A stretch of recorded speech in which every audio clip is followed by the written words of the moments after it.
मित्रो, समजून सांगणं आणि समजून घेणं या दोन मानवी गुणवत्ता आहेत. हे माणसाचे गुणविशेष आहेत. समजून घेण्याची कला आणि समजून सांगण्याची कला ही अभ्यासाने, अनुभवाने, चिंतन मननाने येत असते. त्यासाठी त्याला वेळ द्यावा लागतो, अभ्यास करावा लागतो, समजून घ्यावं लागतं. तर मित्र, आजच्या भागामध्ये आपण या बद्दल थोडंसं चर्चा करणार आहोत. तर एखादी गोष्ट एकाच पद्धतीनं आपण सांगत राहिलो, तो पुढच्या व्यक्तीवर त्याचा इफेक्ट होत नाही किंवा तो समजून ऐकून घेत नाही किंवा त्याला समजत नाही. तर आपल्याला ती पद्धत बदलावी लागेल, वेगळ्या पद्धतीने सांगावं लागेल. नकारात्मकतेने सांगून जर ऐकत नसेल, शिव्या देऊन, दोष दाखवून, उणिवावर बोट ठेवून, मर्यादावरच बोट ठेवून तो ऐकत नसेल, दूर जात असेल, तर तुम्हाला त्याच्या गुणावर बोट ठेवून, त्याचं कौतुक करून, त्याला शाबासकी देऊन,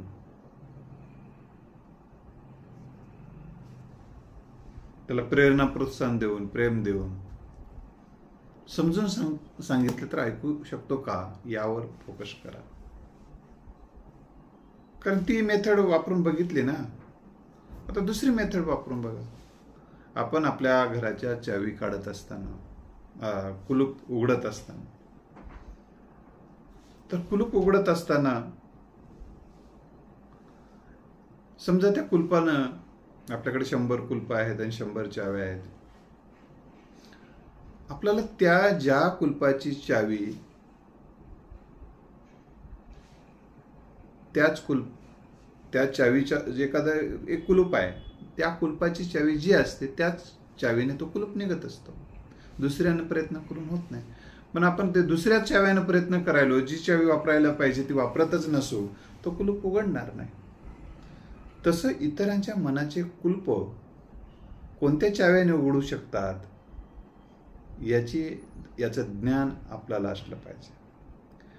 त्यासाठी आपल्याला पुढच्या व्यक्तीचा शारीरिकदृष्ट्या, मानसिकदृष्ट्या, बौद्धिकदृष्ट्या, त्याचा तो कोण्या वातावरणात राहतो, त्या वातावरणानुसार तो कोणाचा ऐकतो, याचा शोध घेता आला पाहिजे.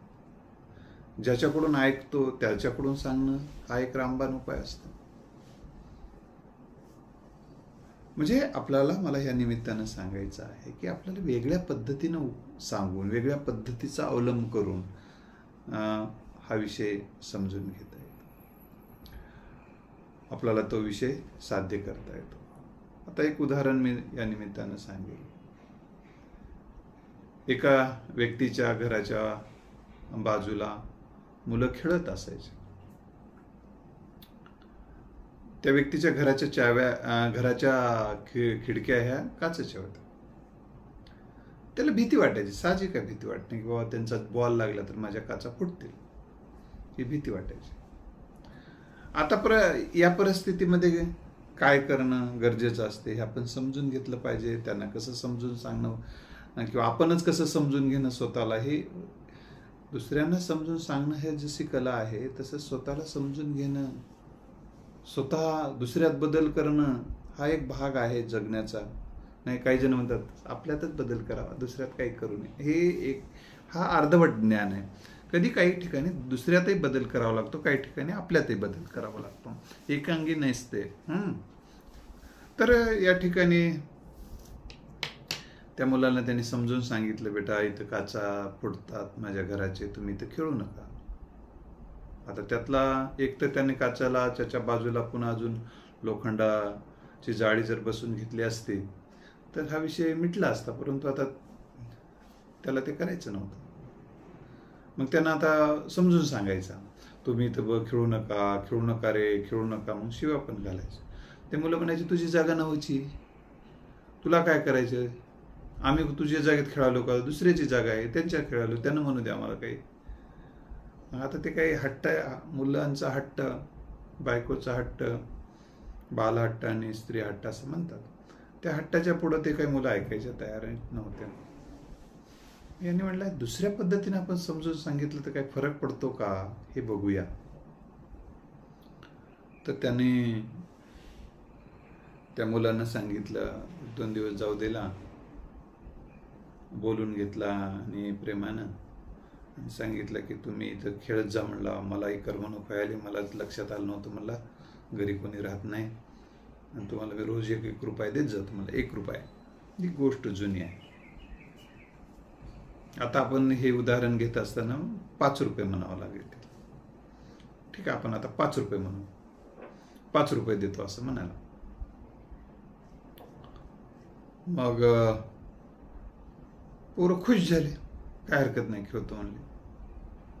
मग अजून 2 दिवसाला बोलून घेतला. 5 रुपये द्यायला काय तुम्ही जावा आहे का म्हणला माझे, मी 2.5 रुपये देतो म्हणला. त्याला राग आला. काही म्हणले 2.5 रुपये याला, याची करमणूक करायला 2.5 रुपये द्यावं का, त्याच्यात 2 गट पडले. पण काही हरकत नाही म्हणले, थोडं समजून घेणं. 2.5 रुपयावर ते तयार झाले. त्यानंतर अजून 1 दिवसानं म्हणला, लई शान वाढले रे तुमची म्हणला, एवढे पैसे द्यायला, मला काय दुसरे पोरायला देतो म्हणला, 1 रुपया देतो म्हणला. अरे मला याच्या इथं खेळून याची करमणूक करण्यापेक्षा, याला मदत करण्यापेक्षा पोरं म्हणले दुसरीकडे खेळू की म्हणले, अनेक ग्राउंड आहेत म्हणले, आम्ही खेळतच नाही उद्यापासून म्हणलं, आमच्यात काय ग्राउंड काही कमी आहेत का म्हणले, मला तिथं जाऊन खेळतो. तर बघा बाबा म्हणलं तुम्ही. ते गेले मुलं दुसरीकडे खेळू लागले. आता हा विषय आपण समजून घेत असताना त्याने मेथड वेगळी वापरली. एखादी पद्धत, एका पद्धतीने एखादा शोध लागत नसेल तर दुसऱ्या पद्धतीने लागतो. म्हणून एडिसन यांनी विजेच्या बल्बचा शोध लावत असताना काही असं म्हणतात की 1000 प्रयत्नामध्ये त्यांचे 1000 प्रयत्न केले आणि मग विजेच्या बल्बचा शोध लागला. 999 प्रयत्नाने लागला नाही. आता 999चा प्रयत्न म्हणजे एकाच पद्धतीने त्याने प्रयत्न केले नाही, तर वेगवेगळ्या पद्धतीने प्रयत्न करून बघितले, मग त्या पद्धतीनं मग ते शोध लागलेला आहे. आपल्यालाही सुद्धा पद्धत एका पद्धतीने रिझल्ट येत नसेल तर दुसऱ्या पद्धतीनं आपण तो रिझल्ट घेतला पाहिजे. म्हणून अधिक उपयुक्त कोणती गोष्ट आहे, अधिक कोणता पद्धतीनं आपण ते हे करू शकतो, हे आपल्याला लक्षात घेतलं पाहिजे. लक्षात आलं तर या आणि आणखीन काही पद्धतीनं समजून घेणं, समजून सांगणं याबद्दलचे बाब बघत असताना समजून घेण्यासाठी आपल्याकडे एक सकारात्मक मन लागते, एक सकारात्मक दृष्टी लागते, एक सहनशीलता लागते आणि पुढच्या व्यक्तीविषयी आपल्या मनामध्ये प्रेम पाहिजे, जिव्हाळा पाहिजे, माया पाहिजे, ममता पाहिजे, आपल्यामध्ये क्षमाशीलता असली पाहिजे. हे क्वालिटीज आपल्यामध्ये विकसित करावं लागतं दुसऱ्यांना समजून घेण्यासाठी. मला काही समजून घ्यायचं नाही कोणाला, कसे का मरणात, मला समजूनही घ्यायचं नाही, समजूनही सांगायचं नाही, हे काही लिडरशिप क्वालिटीचं लक्षण नसते. हे काही चांगल्या प्रभावी व्यक्तिमत्वाचं हे लक्षण नसते. ते वैतागलेलं, चिडलेल्या, संतापलेल्या व्यक्तिमत्वाचं हे वैशिष्ट्य असते. तर आयुष्य हे समजून घेणे, आयुष्य जगणं म्हणजे तर काय, आयुष्य अर्थपूर्ण जगणं म्हणजे काय, चांगल्या पद्धतीनं समजून घेणे आणि चांगल्या पद्धतीनं आपल्याला समजून सांगता येणे. आणि ही काही प्रक्रिया आहे, निरंतर करण्याची प्रक्रिया. जसं घर दररोज स्वच्छ करावं लागतं तसं दररोज करावं, हे या गोष्टी कराव्या. संतांनी किंवा सगळ्या महापुरुषांनी, विचारवंतांनी किती मानवी मूल्य किती असतात, ते मानवी मूल्य सातत्यानं सगळ्यांनी तेच सांगत राहिलेत. त्याचं भजन म्हणून केलेलं आहे. तेच ते परत परत परत परत परत सांगून त्या मानवी मन घडवण्यासाठी एकच गोष्ट परत परत परत परत परत सांगावं लागतं. एखादं जास्त काळं झालेलं भांडं स्वच्छ करण्यासाठी परत परत परत घासत राहावं लागतं. तसं इतरांची मनं काळी झालेली असतील, इतरांची मनं गैरसमजानं दूषित झालेली असतील, अज्ञानानं विषाक्त बनलेली असतील, तर त्या मनाला वारंवार सकारात्मक गोष्टी सांगून, सकारात्मक भावना, सकारात्मक कल्पनांचं रुजवणूक त्यांच्या समोर करून, त्याच्या मनात करून त्यांचे मन बदलावे लागतात. मन बदलणं म्हणजे जग बदलणं असते. तर ही प्रक्रिया हळुवारपणे, सद्भावनेने करत जगावं लागतं. तर या वेगवेगळ्या व्यक्तींनी कशा पद्धतीने काही मेथड्स वापरल्या, तर याचाही अभ्यास आपण करणं गरजेचं आहे. जीवन कळून घेणं हे एक जीवन समृद्ध करण्याचा मार्ग आहे. त्यासाठी शांततेनं ग्रंथ वाचणं, ग्रंथ समजून घेणं, महापुरुषांचे विचार समजून घेणं, त्यांचं जीवन वाचणं, गायडन्स घेणं, समुपदेशन घेणं, या ज्ञानाच्या प्रक्रियेमध्ये आपण राहणं अतिशय गरजेची गोष्ट आहे. मला ज्ञानाचं काही देणं घेणं नाही, फक्त पैसा. केवळ पैसा म्हटल्यानंतर काही दिवसानंतर पैशाची गरज संपल्यानंतर पैसा तुम्हाला आनंद देऊ शकत नाही, नैराश्य देते. लक्षात ठेवा. पैशाच्या सोबत ज्ञान पाहिजे, पैशाच्या सोबत मानवी चांगले संबंध पाहिजे, पैशाच्या सोबतच आध्यात्मिक ज्ञान घेणं गरजेचं आहे. पैशाच्या सोबत वेगवेगळ्या स्वरूपाचा ज्या काही मानवी मूल्य आहेत त्यांची साधना करणं गरजेचं आहे. हा पैसा हा तुम्हाला वस्तू देतात, वास्तू देतात. मानवी गरजा जे बाजारात विकत मिळणाऱ्या गोष्टी असतात त्या पैशाने विकत घेता येतात. पण ज्या पैशाने विकत न घेणारी जी मानसिक समाधान आहे, शांती आहे, प्रेम आहे, इनर पीस असं ज्याला म्हणतात, ती तुम्हाला पैशाने मिळत नाही.